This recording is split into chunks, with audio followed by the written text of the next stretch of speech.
हाँ भाई, क्या बोला था कि 200 तक का अगर टारगेट देगी कोई भी टीम तो चेस करने वाले के लिए मुश्किल होगा, और 30% चांस होंगे चेस करने वाले के, और जीते डिफेंड करने वाले के, यानी पहली बैटिंग करने वाले के 70% चांसेस होंगे डिफेंड करने के।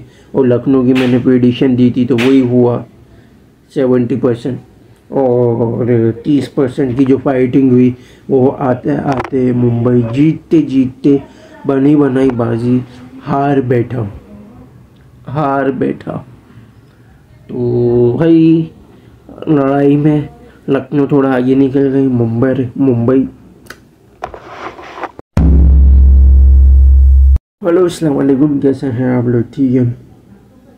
और टॉस जीत के बॉलिंग ली मुंबई ने, और ज़्यादातर टीमें यही कोशिश कर रही थी कि फेवर में लाया जाए, फंसाया जाए, और इजीली पकड़ में ला ही रही थी। 180 तक ये रोक लेती मुंबई, आराम से रोक लेती।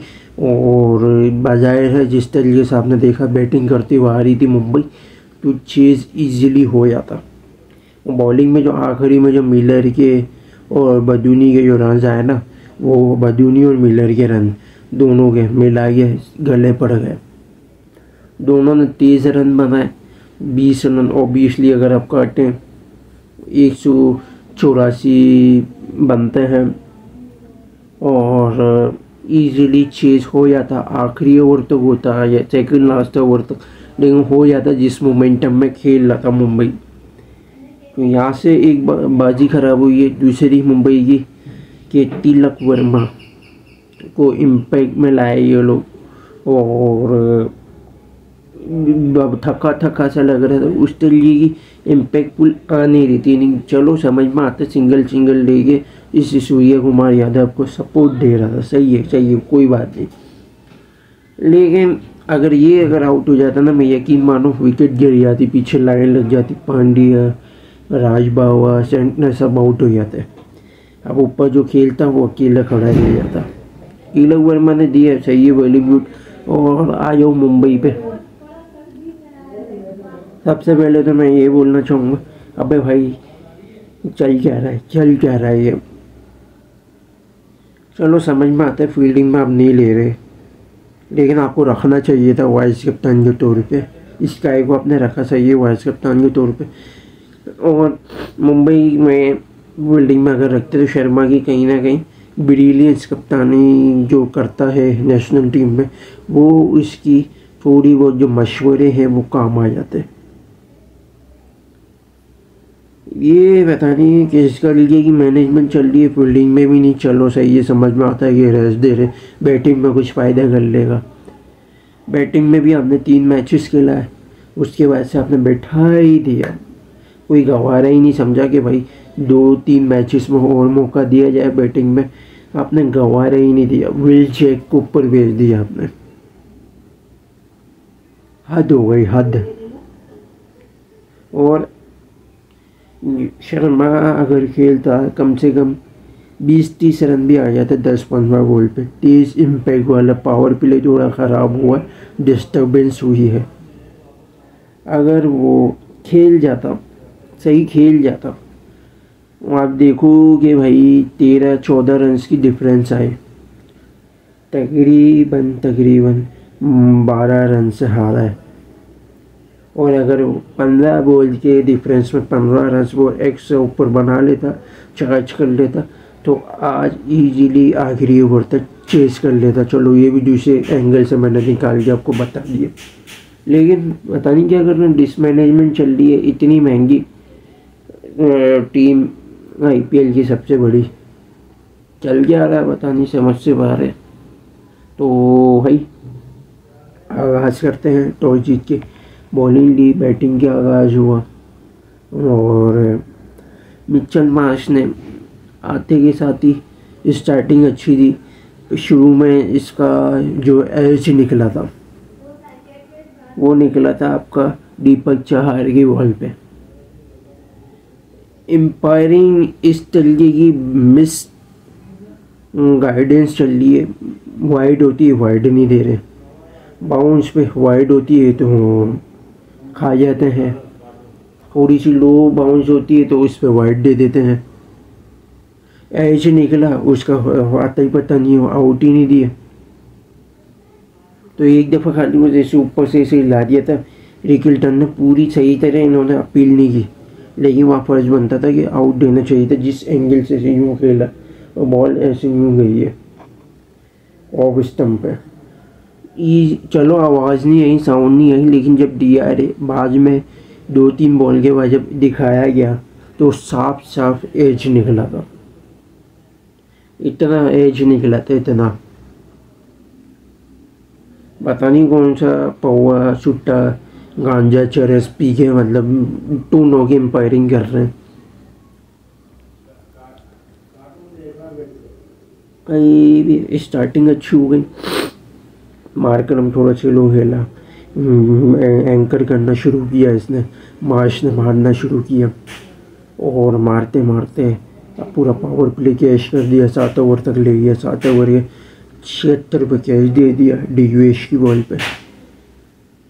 और जिस तरीके से हाथ में डिवेश पुथुरी के हाथ में बॉल कैच दे दिया, पूरन आया, पूरन ने भी एक चक्का और चौका लगाया, फिर उसके बाद फिर पांड्या को भी हाथों हाथ में कैच दे दिया 91 पे।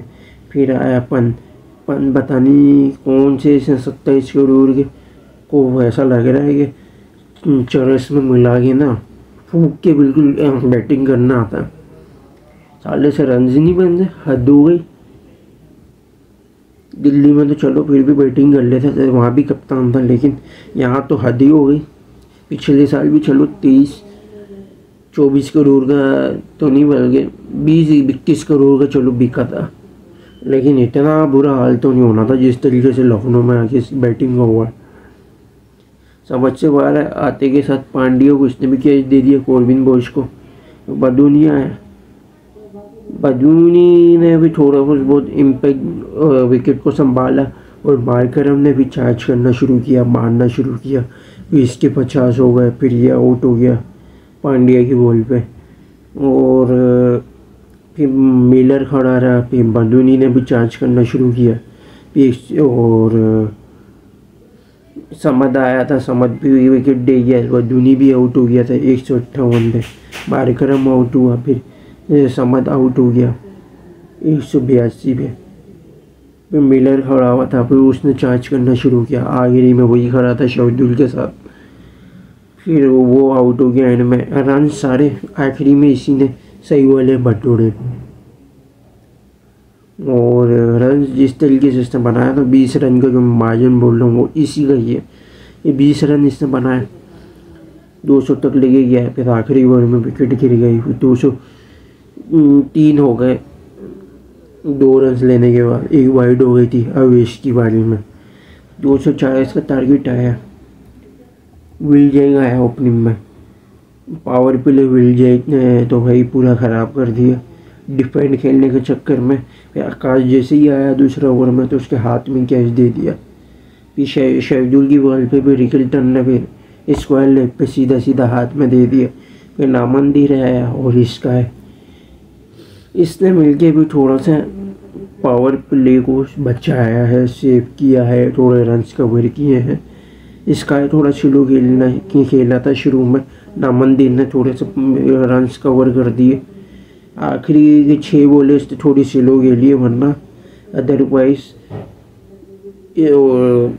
उनका कम से कम भी 220-230 के स्ट्राइक रेट से गेम चल रहा था। तो जैसे ही डिवेश आया, डिवेश ने तो भाई साले ने आते के साथ जिस तरीके से कैरम बॉल से बॉल मारा है ना, कटी की बॉल, कमाल कर दिया। फिर इसके बाद तिलक वर्मा को इम्पैक्ट पे लाया और स्काई ने को इतना भगाया, फील्डिंग तो की नहीं थी और एक्टिव पन भी थोड़ा कम आ रहा था इसके माइंडसेट से। भले सिंगल ले रहा था लेकिन भाग के थक गया था। तो 25 रन इसने बनाए 23 बॉलों पे, इसका आउट हो गया अजीबोगरीब ट्राई करने के चक्कर में अवेश की बॉल पे। उसके बाद पे पांड्या ने टेस्ट खेला, तेज खेलने के बाद जैसे ही सेकेंड लास्ट ओवर आया, बोलता हूँ ना शार्दुल का बहुत ही तेज बॉलर है, बहुत ही चालाक बॉलर है। वो देखा हो आप आखिरी में जहाँ वाइड आती है ऑफ स्टंप पे, वाइड की जो लाइन आती है ना, उस लाइन पे स्लोवर कटर मार रहा था कि पांड्या को डर हो रहा था कि भाई कहीं वाइड मिस ना हो जाए, बॉल मिस ना हो जाए। उस डर से ये ट्राई कर रहा था और सही से हिटिंग कर ही नहीं पा रहा था। आखिरी ओवर जिस तरीके से इसने पिलाया है ना, इसके पिलानेपन के चक्कर में तिलक वर्मा को इशारा कर दिया पांड्या ने, वो चले गया वापस। उसकी जगह भी सेंटनर आया बैटिंग पे, 2 रन लिए, यानी 7 रन दिए आखिरी सेकंड लास्ट ओवर में शार्दुल ने। यानी दुल्हाई अच्छी लग चुकी थी, 3 ओवर में 33 रन खा चुका था, लेकिन पहले ओवर में 9 और आखिरी में 7, यानी 18 नहीं बल्कि 16। दो पहला और आखिरी ओवर में इसका इम्पैक्ट डाला है, बाकी बीच के 2 ओवर में इसके 24 रन पड़े। और जिस तरीके से जो स्लोअर है, इस तरीके से मारी है ना कटर, जिस तरीके से आपका यॉर्कर लेंथ में हिला के रख दिया, हिला के। फिर आया आपका सेंटनर को फ़ायदा हुआ नहीं, फिर अवेश खान आया आखिरी ओवर, फिर उसने भी पिला दिया।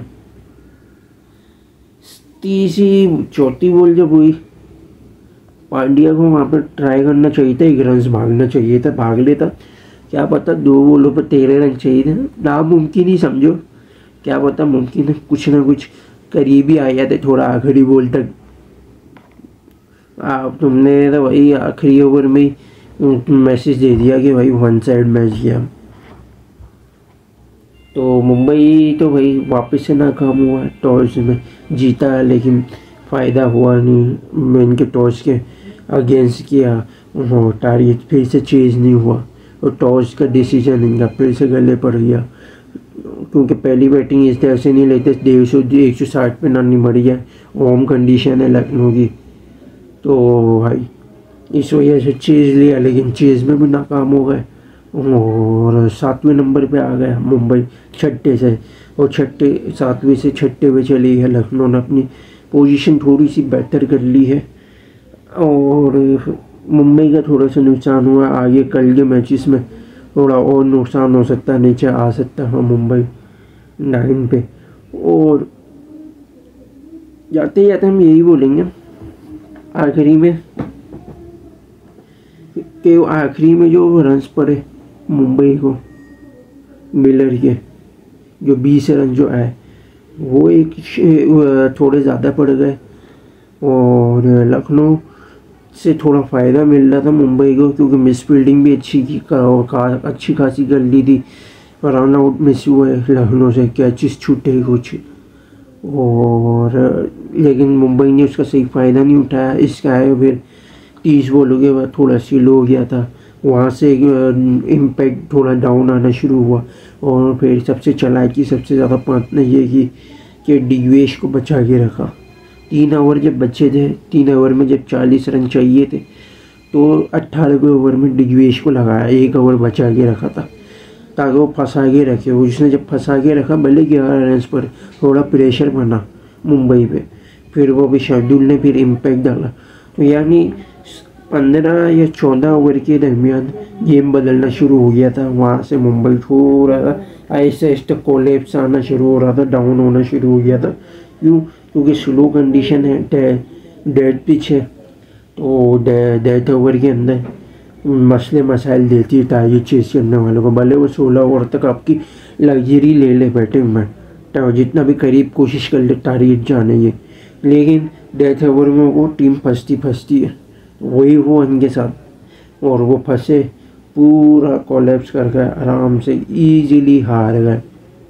आखिरी में डेथ ओवर के बाद ही इनका, या डेथ ओवर से पहले इनका गेम गिरना शुरू हो गया था।